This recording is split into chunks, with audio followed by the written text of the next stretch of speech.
સુરતના પાંડેસરાની હોટલમાં ટીઆરબી જવાનનું શંકાસ્પદ મોત નીપજ્યું છે।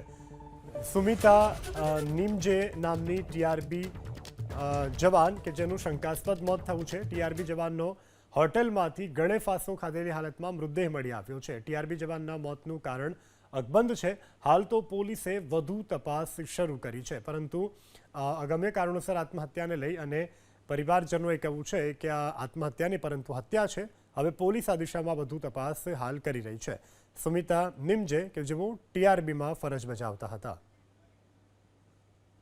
મારે પોલીસનો ફોન એકચ્યુઅલી મારે બહાર ગયેલો હતો, અમે ફરવા માટે થોડો બહાર ગયેલો હતો સામાન લેવા માટે। એમાં મારા જીજાજીનો ફોન આવ્યો છે, પોલીસ સ્ટેશનમાં કામ કરે છે।